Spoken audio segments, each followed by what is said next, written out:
Graça e paz, pessoal do CTVale. Sou o pastor Alessandro Capelari e estou aqui para gravar uma videoaula para vocês sobre os passos básicos para o aconselhamento bíblico.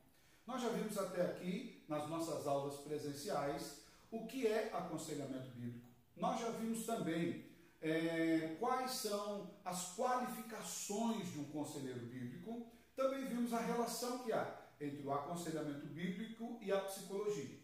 E nessa última aula que nós vamos expor aqui para vocês, nós vamos ver quais são os passos básicos para que nós comecemos a aconselhar. Até agora a gente viu bastante teoria, a gente viu bastante Bíblia, no entanto é importante que a gente aprenda a colocar isso em prática. E é exatamente isso que nós vamos fazer na nossa aula de hoje.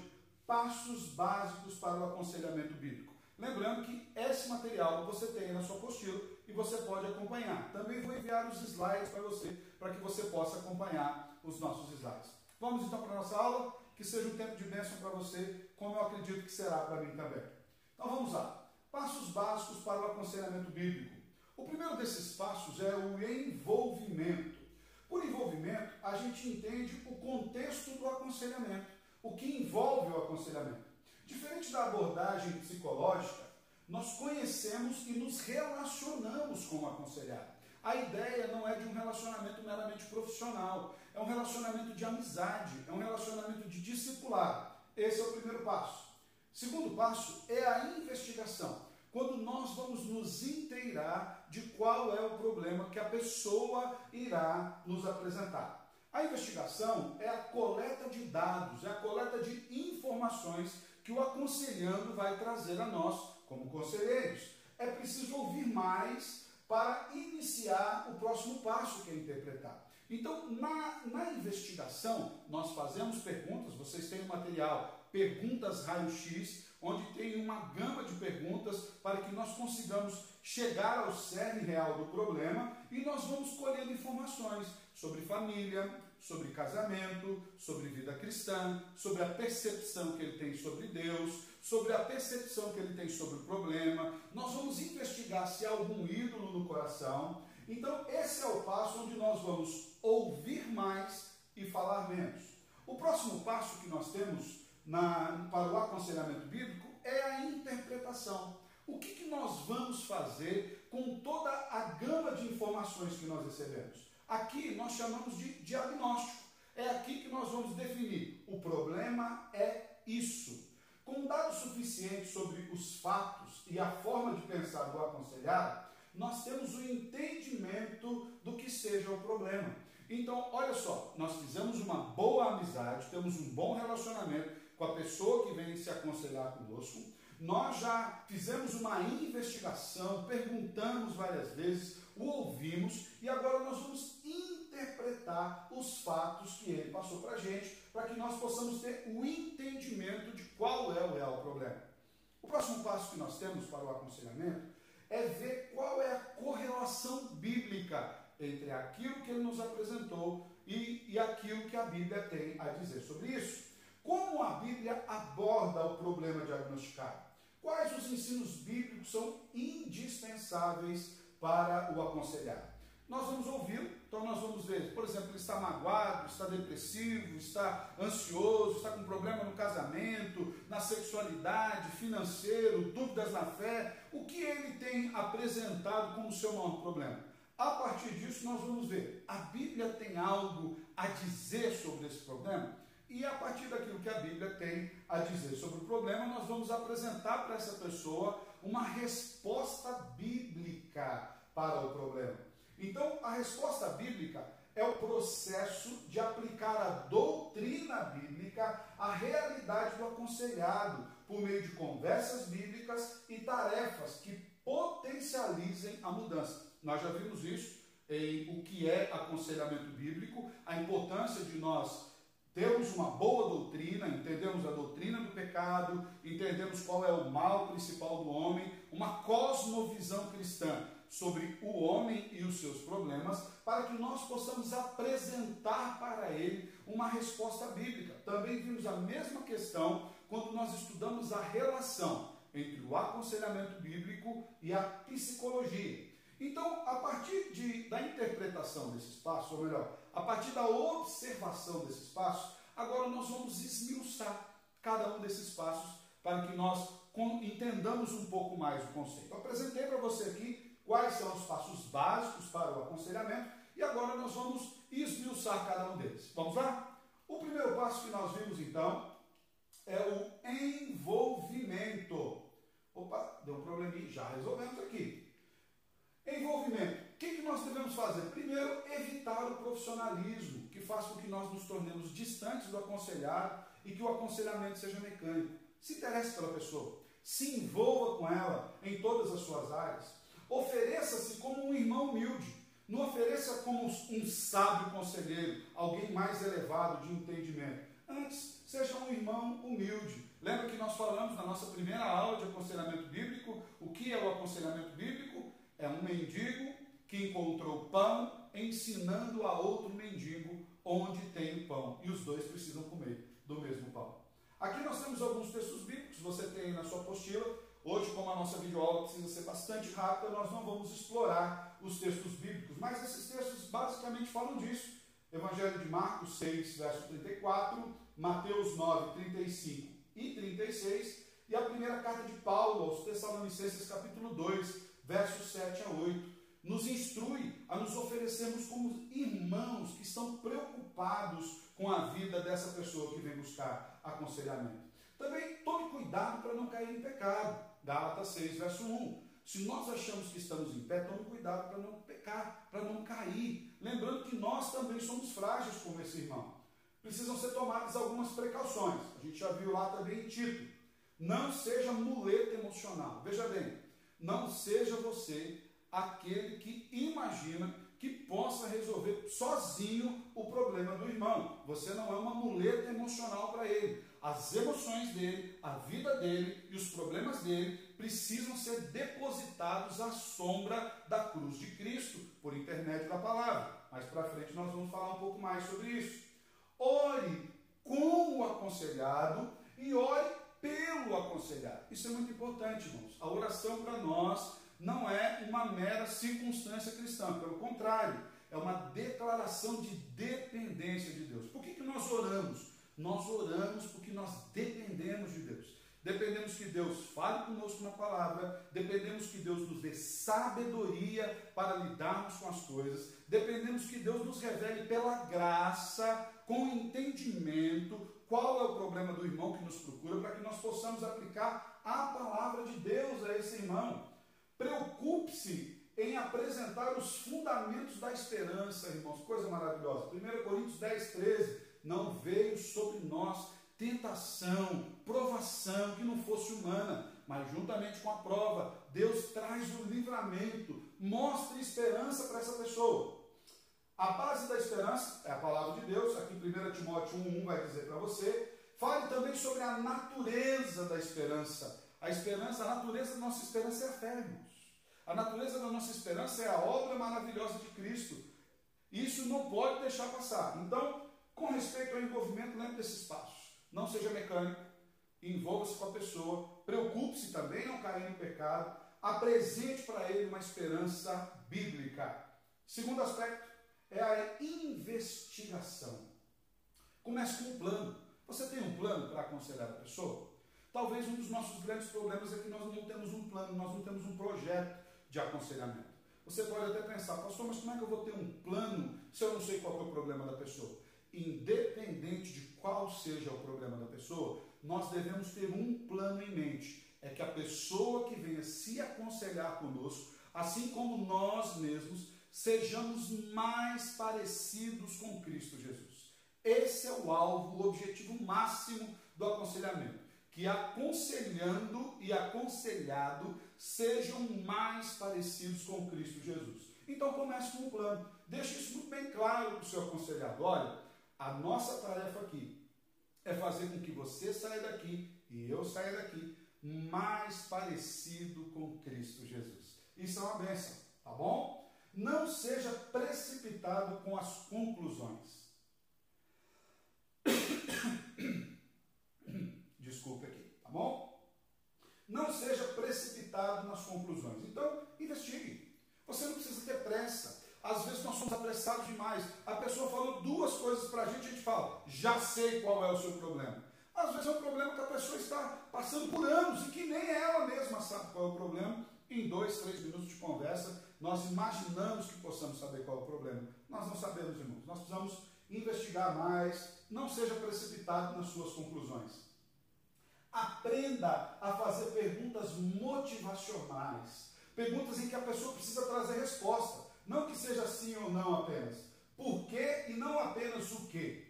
Bem como ouvir atentamente. Lá nas perguntas raio-x, inclusive tem um artigo, se eu não me engano, eu coloquei na apostila de vocês. É o porquê perguntar porquê. A importância disso, de como isso nos ajuda na investigação do problema.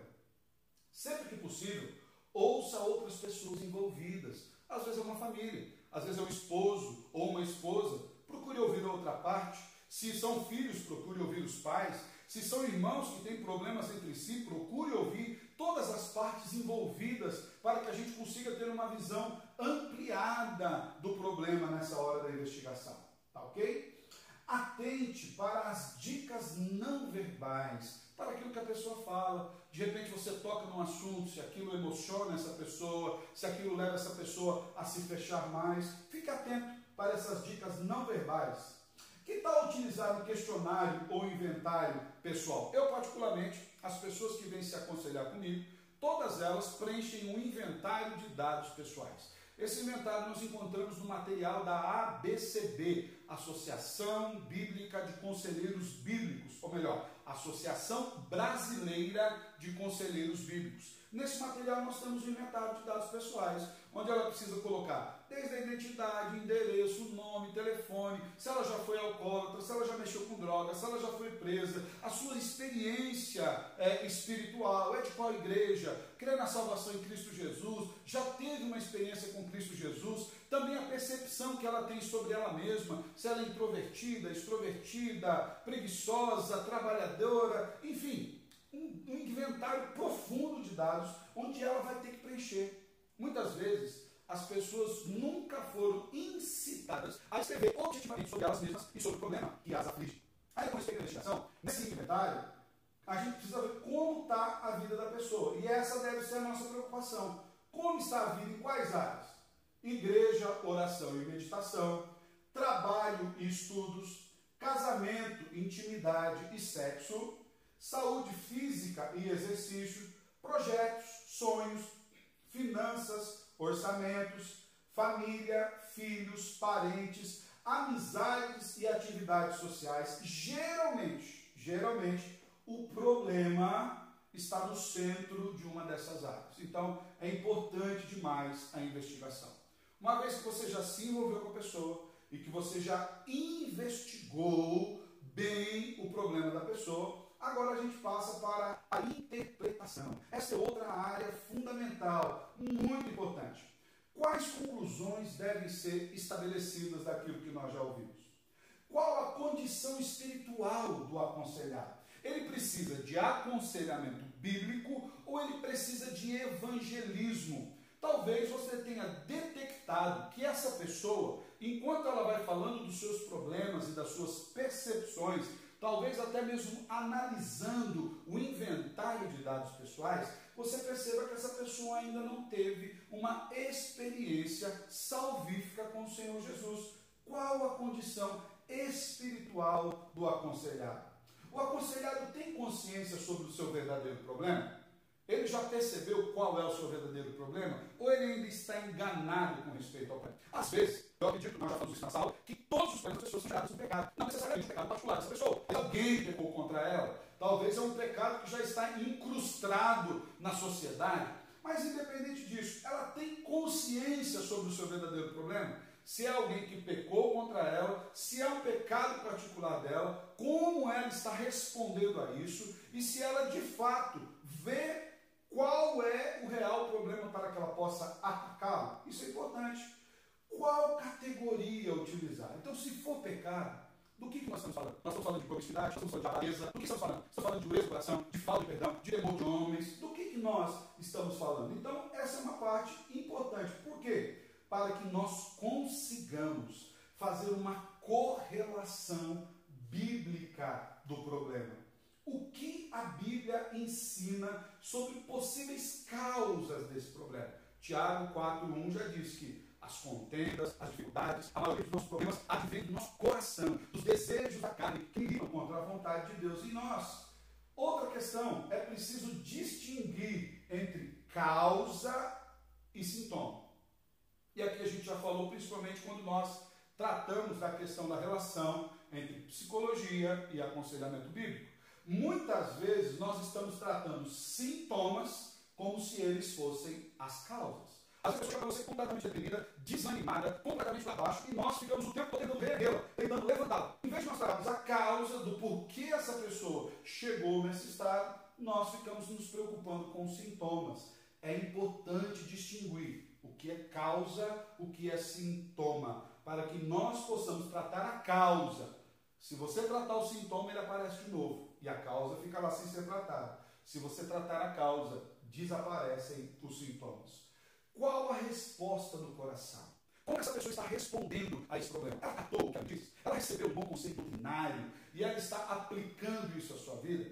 Isso para nós é muito importante, tá ok? Então, na correlação bíblica, a gente precisa ver a resposta do coração dela, aquilo que a Bíblia tem a dizer sobre o seu problema.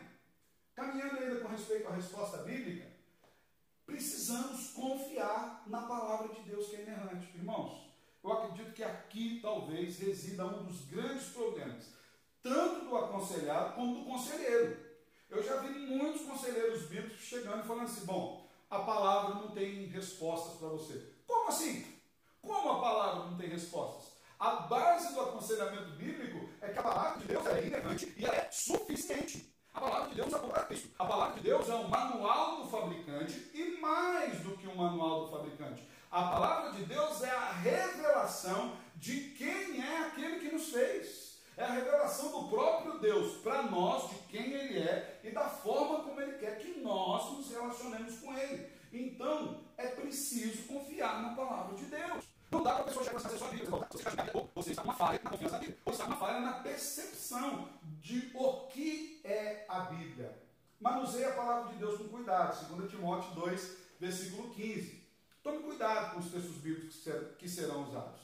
Aconselhamento bíblico não é aconselhamento humano regado de versículo bíblico. Não é isso. Aconselhamento bíblico é aconselhamento de acordo com o que a Bíblia diz sobre o problema. Muitas vezes a gente vai ter que ler um texto completo. Às vezes não é apenas um versículo. A gente vai ter que interpretar um versículo particular à luz do todo. À luz do todo, nós não podemos simplesmente catar um versículo e sair jogando. Então, manuseie a palavra de Deus com cuidado, tá bom? 2 Timóteo 2,15 já nos diz isso. Ensine com criatividade e interatividade. Isso aqui é muito importante, irmãos. Assim como nós ensinamos as nossas crianças com as historinhas bíblicas, nós podemos fazer isso com adultos também. Usando exemplos, Jesus nos ensinou por parábolas. Jesus falava com ilustrações para que as pessoas pudessem entender mais. Então, na resposta bíblica, ensine. Lembre, aconselhamento é um discipulado. Ensine com criatividade e interatividade. Interaja com a pessoa. Não tem dificuldade até mesmo em usar alguns exemplos particulares, guardadas as devidas proporções, com os devidos cuidados. Mas nós podemos fazer isso de maneira interativa e criativa. Uma questão muito importante. Instrua de maneira redentiva. Aconselhamento bíblico não são aulas de moralidade. Aconselhamento bíblico tem como objetivo que conselheiro e aconselhando ambos cheguem à imagem de Cristo Jesus. Então não é uma aula de moralidade, é redenção. Instrua de maneira redentiva. Mostre a obra de Cristo para a pessoa. Por que que Jesus veio a esse mundo? Ele nos reconciliou com Deus. Isso é muito importante. Então, na resposta bíblica, precisa estar inclusa de maneira... E não tem como tirar a questão da redenção. Não deixe de fazer isso, tá bom? Seja firme em relação ao pecado. Não fique contemporaneizando, irmãos. Pecado é pecado. Pecado precisa ser abandonado. Palavra do Senhor, Pedro, ou melhor, João, escrevendo na primeira carta aos irmãos, fala: filhinhos, eu escrevo essas coisas para que vocês não pequem. Então essa ideia de que a gente pode pecar e a gente vai caindo e Jesus vai levantando, essa é uma ideia errônea do Evangelho. O Evangelho nos mostra que nós estamos livres do pecado, livres da amarra do pecado. Então quando a pessoa estiver em algum pecado, seja firme. Fala, irmão, isso é um pecado, precisa ser abandonado à luz da Bíblia. Aqui já nos diz, Efésios 4, 17 a 22, como eu falei, pulando a explicação desse livro, até quando o tempo da nossa aula, já estamos com 30 minutos de aula aqui, a gente precisa ir rapidinho. Padrões da nova vida devem ser estabelecidos. Aqui em capítulo 4 de Efésios, você vai ver muito a relação entre desvestir-se e revestir-se. Nós precisamos nos desvestir do velho homem. Então, se o problema é o pecado, e nós sabemos que é um pecado, e nós somos crentes, cristãos, e é um aconselhamento bíblico, onde um mendigo ensina o outro mendigo, o que ele precisa fazer? Ele precisa receber padrões de uma nova vida. Nós vamos entender que a salvação de Cristo não fez com que nós nos tornemos ímpios que vão à igreja. Fez com que nós nos tornemos insalvos e vivamos como salvos e desenvolvamos essa salvação dia a dia na nossa própria vida. Então precisa mudar o padrão, precisa mudar a forma de pensamento, precisa mudar a forma de andar. Sabe por quê? Porque a conversão muda o nosso coração. Isso nos muda de dentro para fora. Ainda com respeito a resposta bíblica, eu acho que eu copiei aqui, né? Então vamos lá, estude de maneira redentiva, seja firme em relação ao pecado e estabeleça padrões da nova vida em Cristo. Eu copiei, né? E o que a gente faz então agora entre as sessões? Perceba, deixa eu até voltar aqui.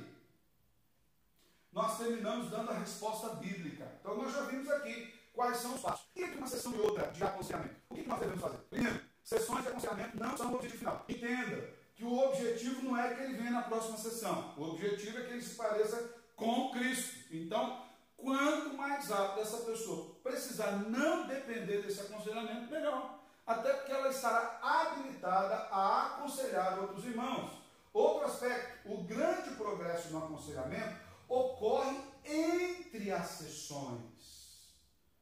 Onde essa pessoa vai fazer exercício, nós já vamos falar um pouco mais sobre isso, onde ela vai estudar a Bíblia, onde ela vai aprender, onde ela vai ter a oportunidade de aplicar aquilo que ela recebeu no aconselhamento bíblico na vida diária, na prática, no dia a dia. Então, você falou em perdão, vai ter que perdoar alguém. Você falou em doação, vai ter que doar. Você falou em amor, ela vai ter que amar. Você falou em abandonar o pecado, ela vai ter que abandonar o pecado. Ou seja, é entre uma sessão e outra que ele vai exercitar a palavra de Deus. Lembrando, tarefas que auxiliam a assimilação do ensino e no crescimento espiritual, mantenha o aconselhado no foco e sob a direção do Espírito, sob a ação do Espírito. A tarefa é fundamental, irmãos.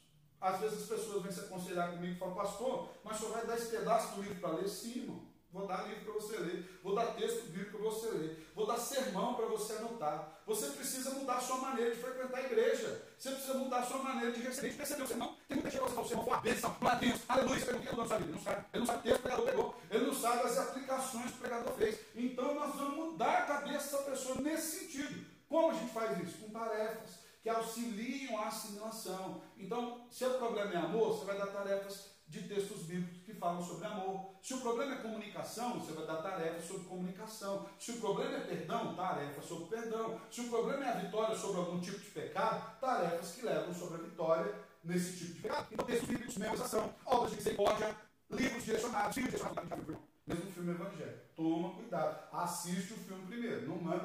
Não manda assistir filme que você não viu. Mensagens de áudio, irmãos, hoje nós temos a internet, que é uma coisa maravilhosa. 6 meses estão assistindo essa aula pela internet.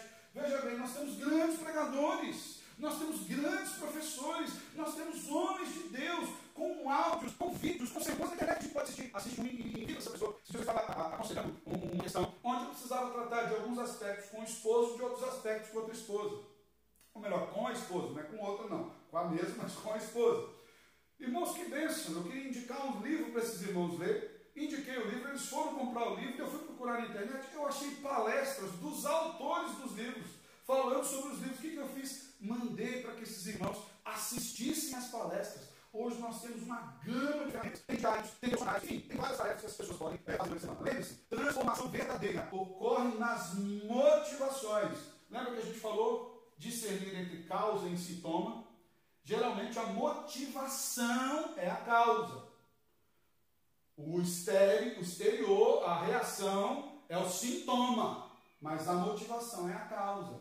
Uma teologia das motivações da idolatria e das alianças são pontos importantes a se observar. Aqui, com respeito a isso, nós temos vários livros excelentes que nós podemos ler. Por exemplo, Instrumentos nas Mãos do Leitor. Outro exemplo sobre idolatria, Ídolos do Coração, da Elise Fitzpatrick. E nós temos mais uma gama de livros que depois você pode entrar em contato comigo no final do vídeo. Eu vou deixar ali meu WhatsApp para que você possa entrar em contato comigo. Eu posso te indicar livros, cada um nas áreas que você possa necessariamente desejar. Tá ok?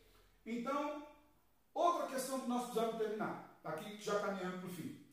Então, nós vamos fazer isso para que as pessoas aprendam, mas nós precisamos apresentar no aconselhamento bíblico um Redentor vivo e ativo. E esse Redentor vivo e ativo não é o pastor, não é você, não sou eu. O Redentor vivo e ativo é o Salvador, Jesus Cristo. A pessoa precisa entender que o aconselhamento bíblico está fundamentado no caráter redentor de Jesus Cristo. Ele está mais interessado em nossa formação do que nós possamos imaginar. Jesus está mais interessado no problema da pessoa que você, às vezes até mesmo do que a própria pessoa. Ele sempre toma a iniciativa e sempre está agindo. Perceba, o ato da pessoa ir buscar um aconselhamento já é um ato de Jesus. Foi Jesus quem tocou o coração dela e levou ela a buscar ajuda. Outro aspecto, Jesus nunca, jamais desiste daqueles que são seus. Ele capacita os seus com tudo que é necessário para viver uma vida piedosa. Outro aspecto, Jesus concede diariamente abundante graça. Não esqueça disso. Nós não estamos sozinhos. Talvez na caminhada do aconselhamento, ou o próprio aconselhado, imagine, mas eu não vou dar conta de fazer isso, o problema é grande demais. Lembre para ele, você não está sozinho, você tem um Redentor vivo e ativo, que supre diariamente graça. Lembra a oração do apóstolo Paulo, quando ele pediu para que Deus, para que o Senhor tirasse de jeitinho na carne? Lembra disso? Lembra o que o Senhor disse? A princípio o Senhor disse não, mas não foi simplesmente não e vai se vira, Paulo. O Senhor diz, Paulo, a resposta é não, mas eu vou te dar uma graça que é o bastante, uma graça que baste, uma graça que seja suficiente para ser o seu suporte, mesmo no meio da fragilidade. Irmãos, o Senhor não nos abandona, ele é o Redentor vivo e ativo. Ele também, ele completou sua obra redentora fora de nós, e ele completará também essa obra redentora dentro de nós. Ele foi na cruz do Calvário, morreu pelos nossos pecados, pagou pelas nossas dívidas, e uma vez que ele veio habitar em nós, que ele nos comprou para si, agora ele começa a nos mudar, nos transformar de dentro para fora. Então, apresente um Redentor vivo e ativo. Outro aspecto que é bastante importante também, que eu acredito que é fundamental como passo básico para o aconselhamento bíblico, é que nós apresentemos também uma igreja viva e ativa. Muitas vezes as pessoas hoje são pessimistas com esse respeito a Cristo. Nós temos vários charlatões aí por fora, nós não vamos entrar nesse debate. Nós temos muita gente falando besteira, até mesmo em nome de Deus, mas a igreja de Cristo não é só isso. Tem muita gente boa, tem muito crente bom, tem muito irmão e irmã de oração, de conhecimento bíblico, de leitura bíblica, tem muita igreja boa que abraça, que mais do que uma boa teologia, tem também uma prática. Eu digo que uma boa teologia leva a uma prática. Então a estrutura da igreja como um deve ser usada para se manter a prestação de contas. Nossa rede de pequenos grupos, por exemplo, deve ser também uma rede de aconselhamento bíblico. Então a igreja está viva e ativa. Habite ricamente em vós a palavra de Cristo, instruí-vos e aconselhai-vos uns aos outros. Colossenses 3,16.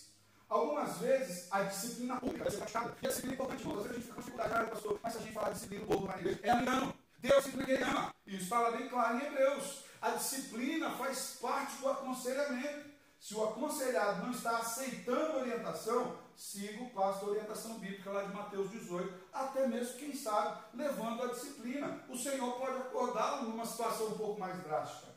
E ainda, irmãos, o alvo é que o aconselhado seja capaz de aconselhar os outros.